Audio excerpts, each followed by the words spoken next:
नमस्कार विद्यार्थी मित्रों, मैं पूजा अग्रवाल आज फिर कक्षा 10 विषय सामाजिक विज्ञान को लेकर इस वीडियो में उपस्थित रही हूँ। मित्रों, ये सामाजिक विज्ञान चैप्टर 1 का मेरा ये तीसरा पार्ट है।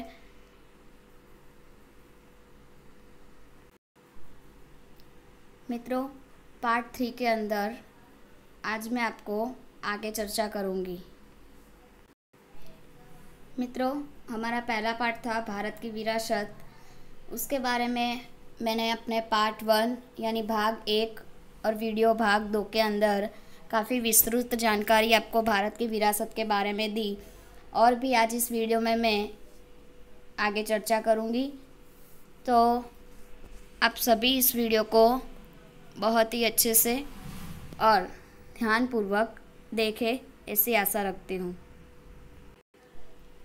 मित्रों, भाग एक के अंदर मैंने भारत की विरासत का अर्थ, भारत का स्थान और विस्तार, वैविध्यपूर्ण विरासत, संस्कृति का अर्थ, भारतीय संस्कृति की विरासत और भारतीय संस्कृति की विरासत को कितने भागों में बांटा गया है, तो उसमें से प्राकृतिक विरासत के बारे में मैंने आपको विस्तृत जानकारी दी थी।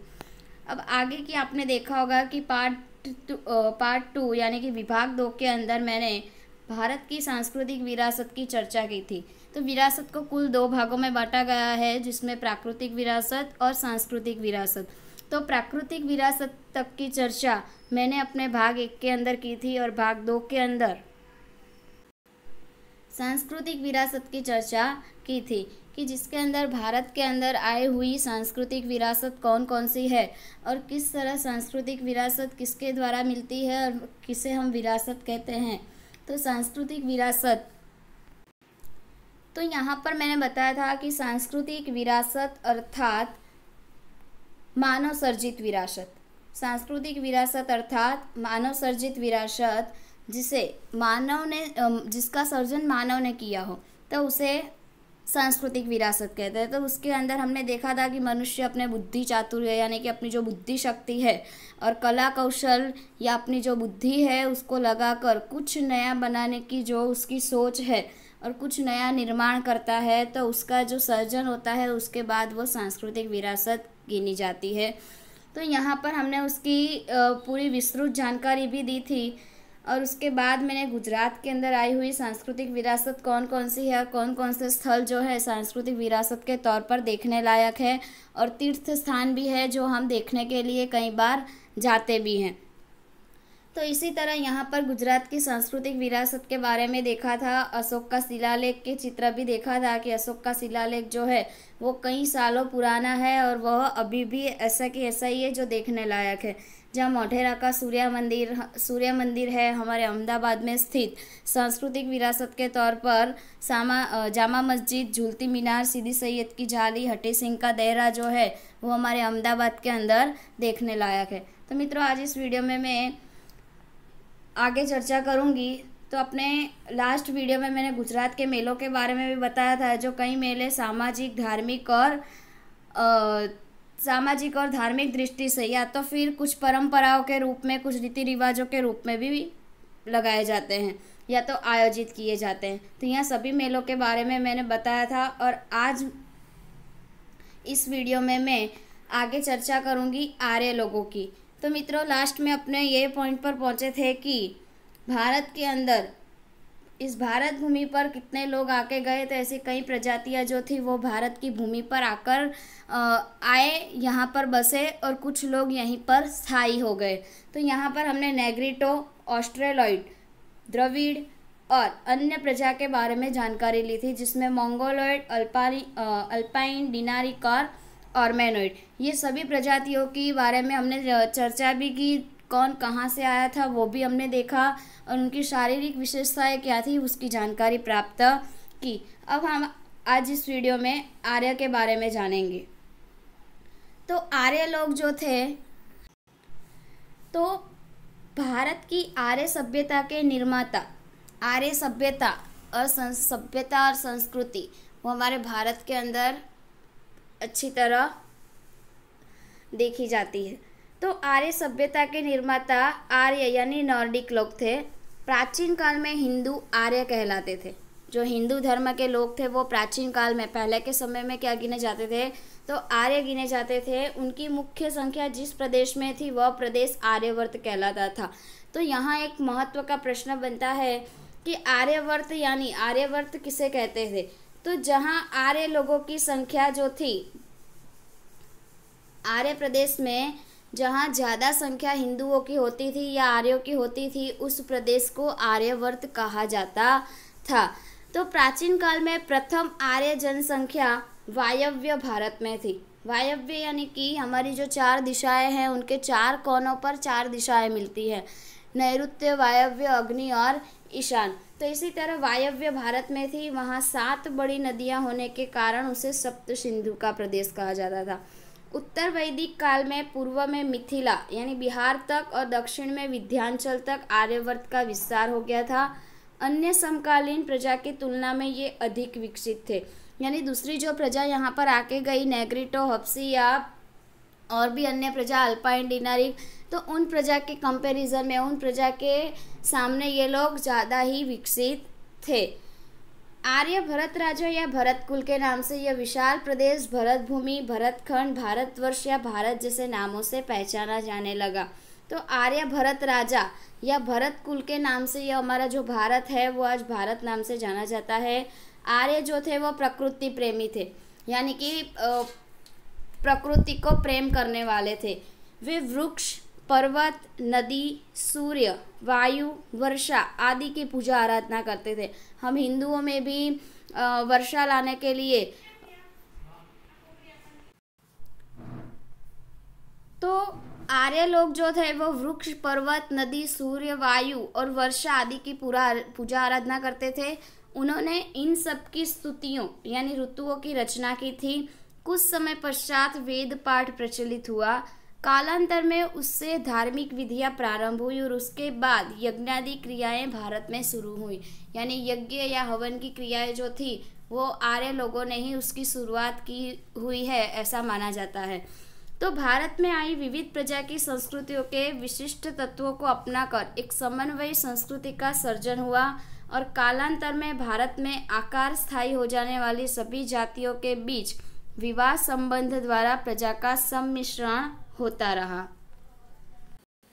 आगे देखते हैं कि सबके विशिष्ट रहन सहन, भाषाओं, विचारों, धार्मिक मान्यताओं का भी समन्वय होता गया कि धीरे धीरे जैसे जैसे लोग हमारे भारत के अंदर आते गए, वहाँ स्थायी होते गए, तो एक दूसरे के जो रहन सहन है, सबके जो रहने की जो रीत है, भाषा बोली है, विचार है, धार्मिक मान्यता है, उनका समन्वय हमारे भारत के अंदर होने लगा। और इस तरह प्रारंभिक काल से ही अपने देश में एक समन्वयकारी संस्कृति का निर्माण होता रहा है, जिसने भारत को आगे भारत में रंग बिरंगी संस्कृति का इसी तरह विकास हुआ। ये लोग परस्पर इतना घुल मिल गए कि उनका कोई स्वतंत्र अस्तित्व ही नहीं रह गया और अर्थात उनका भारतीयकरण हो गया। यानी कि आर्य लोग जो थे वो भारत के अंदर अन्य प्रजातियों के साथ इतने घुल मिल गए कि उनका भारतीयकरण हो गया, यानी कि वे भारत में ही बस गए, स्थायी हो गए। तो इसी तरह प्राचीन भारत में आई विविध प्रजा के सम्मिश्रण से भारत की सांस्कृतिक विरासत विविधतापूर्ण, रंग बिरंगी और समृद्ध बनी। यानी कि जितनी भी प्रजातियाँ, जितने भी लोग हमारे भारत में आए वो कुछ न कुछ लेकर आए और यहाँ उनकी जो संस्कृति, उनकी जो खुद की संस्कृति थी, उनका आदान प्रदान हमारे भारत के लोगों के साथ हुआ और हमारी जो भारत की संस्कृति है वो कैसी बनी, समृद्ध बनी, विविधतापूर्ण बनी और रंग बिरंगी बनी। तो इसी तरह भारत का जो विकास है वो ज़्यादा ही अच्छी तरह से हुआ। अब हम देखेंगे विरासत की देखभाल और संरक्षण के बारे में कि भारत के अंदर जो भी सांस्कृतिक या प्राकृतिक विरासत है तो उसकी देखभाल कैसे करनी चाहिए, उसका संरक्षण, उसकी सुरक्षा कैसे करनी चाहिए। तो भारत के विरासत की प्रत्येक बातों ने भारत को मोहक, नयनरम्य और आकर्षक बनाया है। आज हम किसी पेड़ या पौधे को देखते हैं, जैसे कि गुलाब के या किसी फूल के, पुष्प के पौधों को देखते हैं या पेड़ को देखते हैं, तो हमें वो बहुत ही आकर्षक लगता है और नयन रम्य यानी हम हमारे आँखों को वो बहुत ही पसंद आता है। क्यों? हमें ऐसा लगता है कि उसी को देखते रहे, उसको या तोड़े नहीं, सिर्फ उसकी खुशबू लेते रहे। कभी बगीचे में जाते हैं तो वहीं बैठने की इच्छा हो जाती है कि नहीं वहीं बैठे रहे। क्यों? तो चारों ओर जो हरियाली है वो क्या है, हमारी प्राकृतिक विरासत है, पर हमें उसको नुकसान पहुंचाना चाहिए नहीं। तो इसी तरह ये जो विरासत है उसकी देखभाल और संरक्षण करना हम भारत के नागरिकों का धर्म है, कर्तव्य है और भारत को गौरव दिलाया है। तो इस भव्य विरासत को संभालकर विश्व में प्रतिष्ठित गौरवपूर्ण अग्रिम स्थान प्राप्त किया है। उसे संभालना भारत के प्रत्येक नागरिक का पवित्र और प्राथमिक कर्तव्य है। अगर कोई यहाँ वहाँ कचरा डाल रहा है तो वो भी हमारा कर्तव्य है कि हमें उसे रोकना चाहिए वो काम करने से। अगर कोई पेड़ को काट रहा है या उसे नुकसान पहुंचा रहा है तो वो भी एक बहुत बड़ा गुनाह है और कर्तव्य के विरुद्ध है, तो वो भी हमें रोकना चाहिए। हमने अपने प्राचीन ऐतिहासिक मूल्यवान और महत्वपूर्ण विरासत स्थलों को कोई हानि न पहुंचाए तथा उनकी देखभाल करें, उसके लिए संविधान में नागरिकों के मूलभूत कर्तव्य का उल्लेख किया गया है। कक्षा 9 के अंदर मित्रों हमने नागरिक शास्त्र के पाठ के अंदर मूलभूत कर्तव्य जो है उन सभी मूलभूत कर्तव्य को काफ़ी मुद्दे वाइज हमने मुद्दानुसार या तो मुद्दावार हमने उसको देखा है कि कौन कौन से कर्तव्य हम भारत के नागरिक में हैं, भारत के नागरिक के कौन कौन से कर्तव्य हैं। तो उसके अनुसार भारतीय संविधान के अनुच्छेद 51 क में भारत के नागरिकों के जो मूलभूत कर्तव्य दर्शाए गए हैं उनमें भी 6 ज ट अर्थात यानी कि 6, 7 और 9 में दर्शाए अनुसार है। यानी कौन कौन से है, तो हमारी सामाजिक संस्कृति के समृद्ध विरासत का महत्व समझे। सामाजिक संस्कृति यानी कि हमारी जो ये संस्कृति है भारत की जो विरासत है, सांस्कृतिक विरासत, कई मंदिर मस्जिद है जो हजारों साल पुराने हैं, तो उन सबकी देखभाल करनी चाहिए, सुरक्षा करनी चाहिए। उसके परीक्षण का कर्तव्य, प्राकृतिक पर्यावरण की जिसके अंतर्गत वन, झील, नदी और वन्यजीव है, रक्षा करने और उसका संवर्धन करने तथा प्राणी मात्र के प्रति दया भाव रखने का कर्तव्य। कि अगर कोई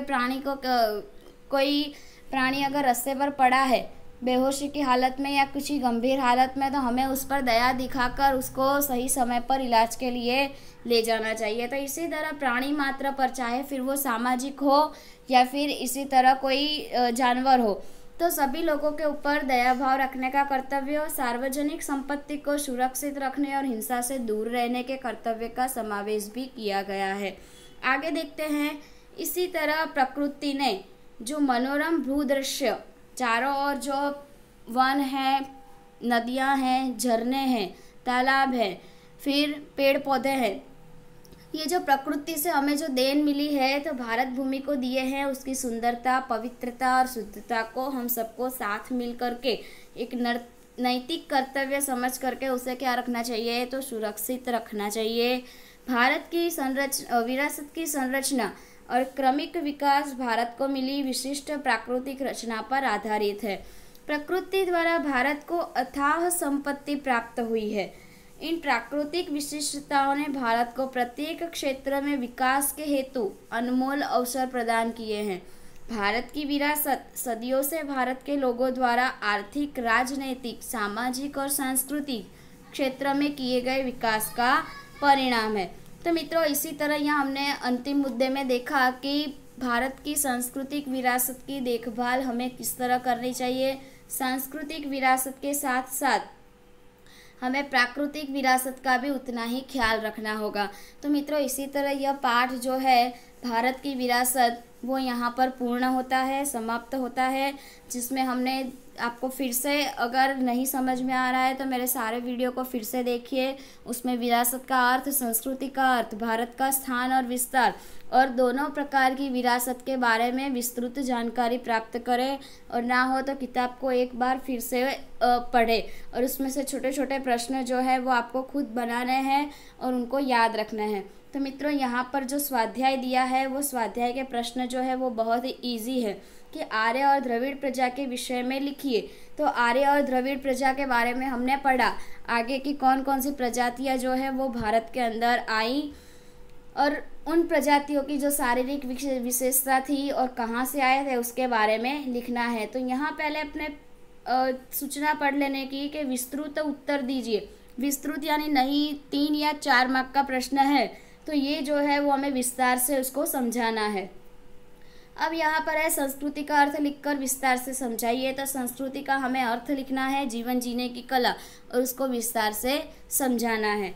फिर है गुजरात की सांस्कृतिक विरासत विस्तार से समझाइए। तो गुजरात की सांस्कृतिक विरासत के बारे में हमने जो देखा था उसको विस्तार से पूरा पैराग्राफ लिखना है। अब मुद्देवार उत्तर जो है तो वो मुद्देवार उत्तर सभी आपको किताब में ही बहुत ही आसानी से मिल जाएंगे। तो ये सभी प्रश्न आपको आपकी एसएस की नोटबुक में कंपलसरी लिखने हैं। प्रश्नों के संक्षिप्त में उत्तर दीजिए। तो आर्य प्रजा अन्य किस नाम से पहचानी जाती है? एक एक वाक्य में उत्तर है। तो किस नाम से? तो हिंदू आर्यवर्त नाम से भी पहचानी जाती है। नेग्रिटो प्रजा के विषय में संक्षिप्त में जानकारी देनी है, यानी कि 4-5 लाइन में इसका उत्तर देना है। भारत की राष्ट्र मुद्रा में कौन कौन से प्राणी दर्शाए गए हैं? कि घोड़ा है, हाथी है, 4 सिंहों की आकृति है। तो ये सब प्राणी दर्शाए गए हैं। अब यहाँ जो है ये सारे विकल्प भी इजी है कि लोक माता शब्द, तो नदी के लिए कौन सी जोड़ी सही है? तो पोलो उत्सव वडनगर गलत है। सीधी सैयद की जाली भावनगर में है, तो ये भी गलत है। शारदा पीठ सोमनाथ, तो ये भी गलत है। तो उत्तरार्ध नृत्य महोत्सव मोढेरा में, तो ये सही आता है। तो द्रविड़ कुल की भाषाओं में नीचे किस भाषा का समावेश नहीं होता है?